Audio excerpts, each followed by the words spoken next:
दोस्तों नमस्ते प्रणाम, स्वागत करती हूँ आप सभी का अपने यूट्यूब चैनल में। दोस्तों आज मैं लेकर आई हूँ बहुत ही बढ़िया, बहुत प्यारा ललनवा गीत, विवाह पर का ललनवा गीत। गाना कैसा लगी कमेंट बॉक्स में जरूर बताइए। ललनवा लाचारी गीत, गाना जैसा भी लगी कमेंट बॉक्स में बताइए। दोस्तों आप लोग के कमेंट का और प्यार दुलार का हमके बहुत सारा उम्मीद है, तो आप लोग भर भर के प्यार दुलार अपना दीजिए और कमेंट कीजिए और हमारे गाना को फुल आवाज़ दीजिए, ज़्यादा से ज़्यादा शेयर कीजिए और चैनल को सब्सक्राइब नहीं किए तो सब्सक्राइब कीजिए।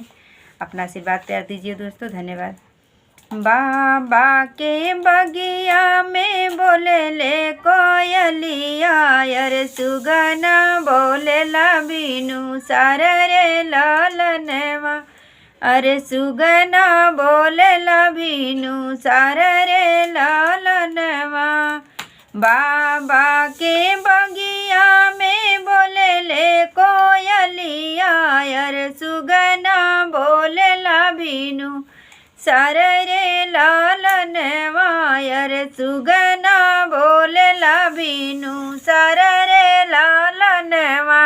बाबा के बगिया में उतरई कावन रामा, अरे पूछे ले बतिया बेल माई रे लालनवा, अरे पूछे ले बतिया बेल माई रे लालनवा। बाबा के बगिया में उतरई कावन रामा, बतिया पूछले बेला माई रे लालनवा, अरे बतिया पूछले बेला माई रे लालनवा। राम रसोइया से निकलई कावन देई दौरा ला बगिया में जाली रे लालनवा, अरे दौरा ला बगिया में जाली रे लालनवा, अरे दौरा ला बगिया में जाली रे लालनवा। किया धान हाउ तू हुई सचवा के साचल, अरे किया तू है गड़े ला सोनर ले लालनवा, अरे किया तू है गड़े ला सोनर रे लालनवा।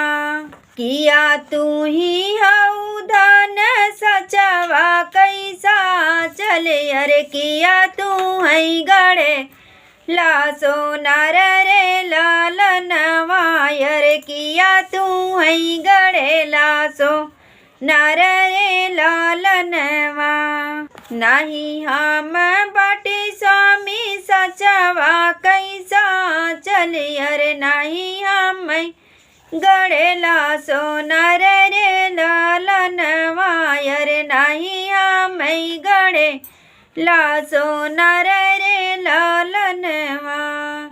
नहीं हम हाई स्वामी सचवा कैसा चले, अरे नहीं हम के गड़े ला सोनार रे लालनवा, अरे नहीं हम के गड़े ला सोनार रे लालनवा।